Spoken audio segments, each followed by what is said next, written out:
What is going on, everybody? This is Dave, and welcome back to Wolves Weekly, the weekly Wolves series on the channel where we talk everything going on inside and around the Molineux. As always, if you've not watched this series before, make sure you smash the like button down below and subscribe to the channel if you haven't already. Make sure when you subscribe, you click that little bell next to the subscribe button, which means you're notified every time I upload on this channel. We've got so much Wolves stuff going on with match reviews, match vlogs, even a Football Manager series to do with Wolves and Wolves Weekly.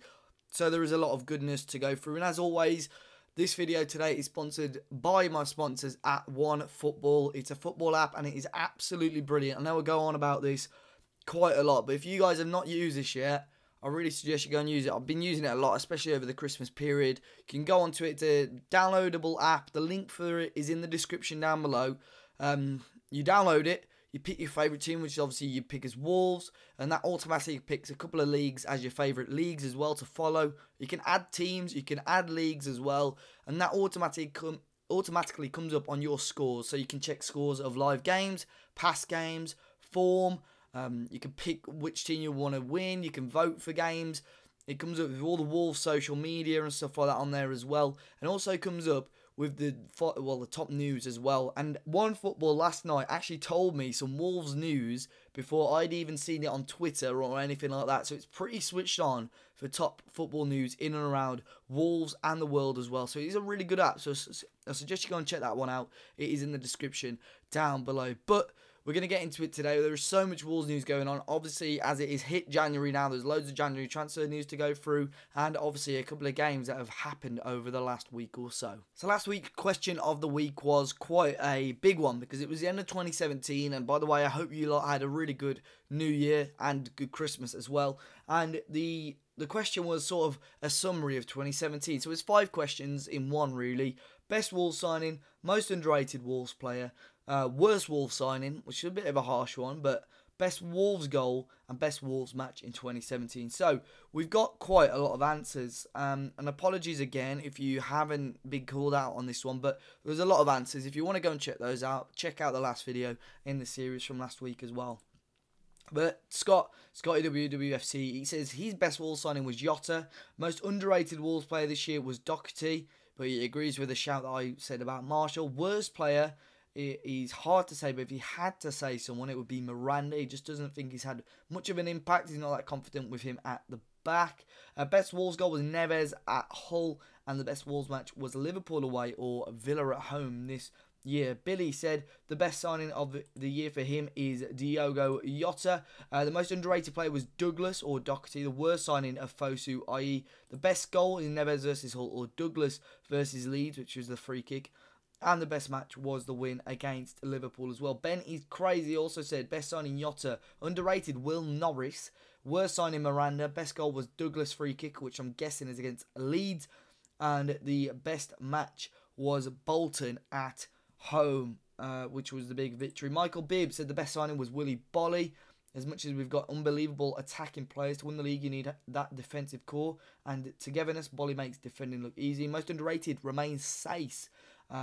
Worst signing Miranda as well. Best goal Doherty versus Stoke, the low hard free kick, which was a brilliant goal as well. Best match opening day against Middlesbrough. Says yes, the Liverpool match was an unbelievable day out and to get an unexpected result, but the opening match against Borough was something special. The opening for Hakimi along with the new players showing their worth really gave us a platform to set us off. Good reasoning there from Michael as well. Psycho Blank said the best signing was John Ruddy. Most underrated has been Romain Sace. Worst signing as Fosu, i.e. he agreed with my points that I said.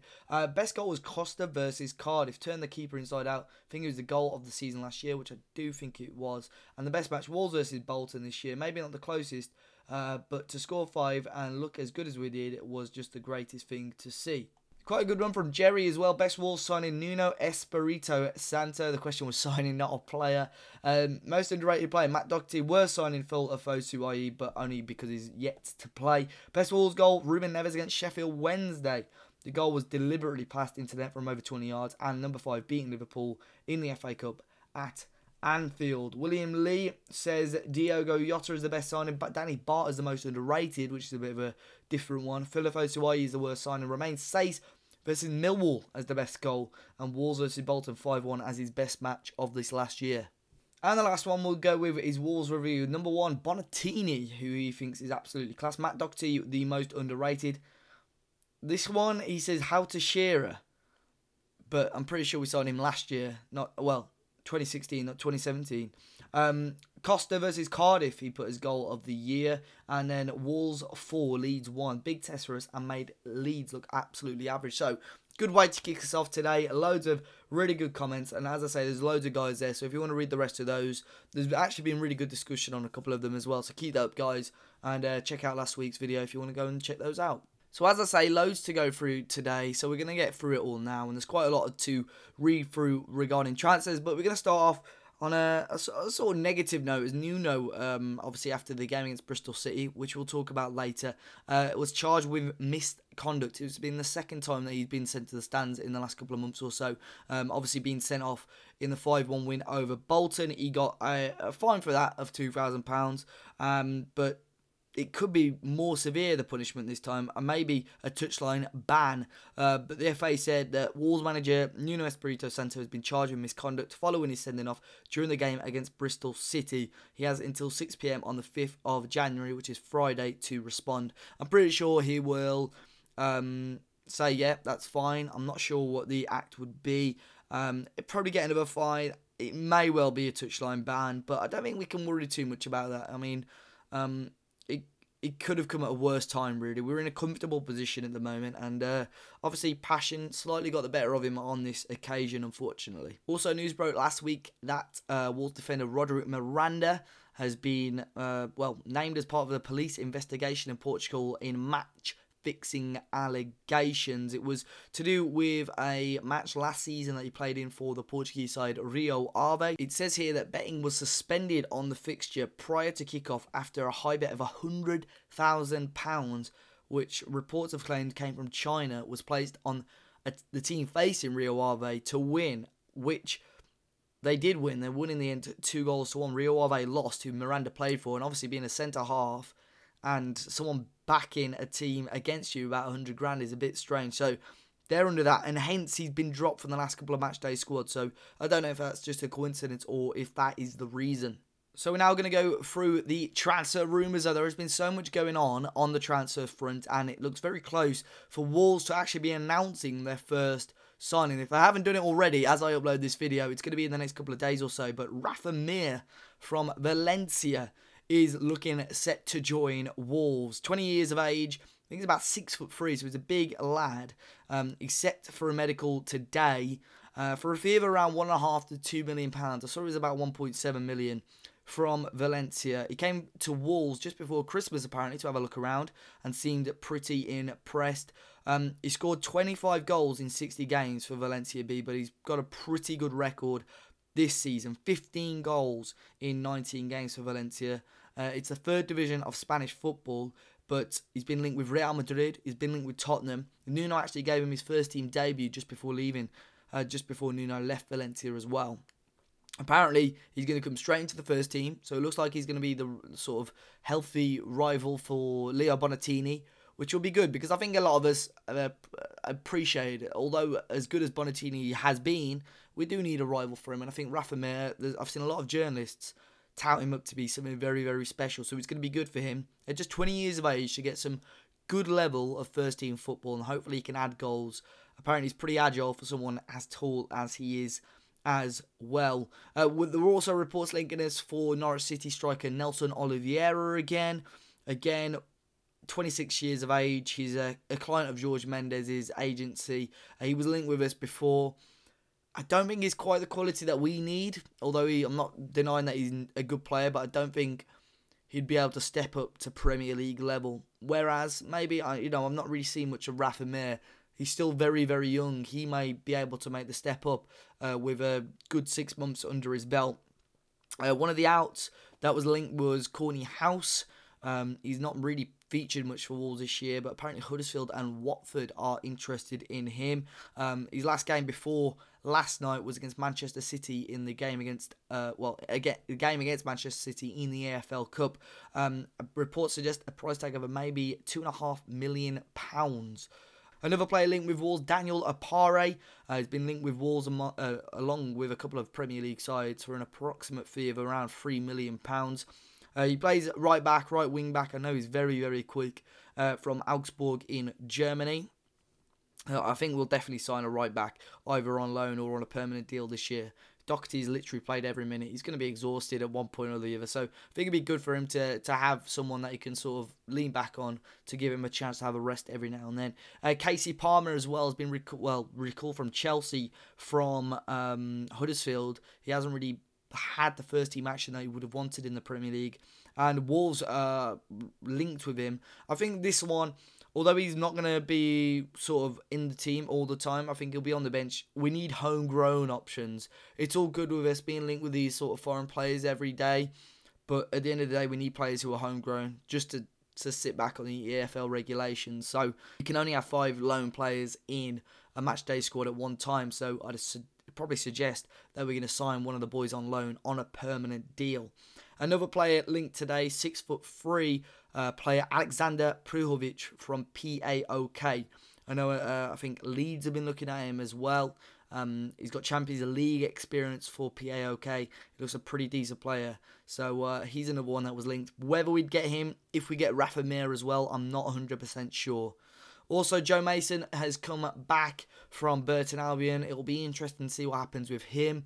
I'd assume he's going to leave the club again, whether it be on a permanent deal or another loan deal as well. Obviously, he had injury issues and stuff that we spoke about before. Another player coming back from loan is Duckens Nazon. Again, it looks like Wolves have recalled him from Coventry to loan him back out again to a slightly better side, whether it be at a better level, probably at a League One level as well. And another 2 players looking to go out on loan, Conor Ronan and Sylvain Deslandes, who are both set to join Portsmouth in League One with ex-Wolves manager Kenny Jackett. So as always, that was quite a lot of news to go through. Hopefully I didn't miss any of that. If I have, then do let me know if there's any other suggestions or transfer rumours that you guys have seen in and around the news at the moment. Another story, though, is that Danny Bart obviously got sent off versus Bristol City. His appeal from Wolves got rejected. It was the appeal failed, which means he will still be banned for 3 games,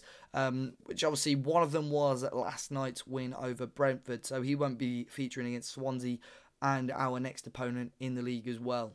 But speaking about those games, as always, we're going to have a quick talk about those matches and what has been going on within the matches over the last week or so. So we kicked off with the game on Saturday evening against Bristol City, and it was a huge game for us because after the draw against Millwall, we came into this game top of the league, and Bristol City were actually second in the league.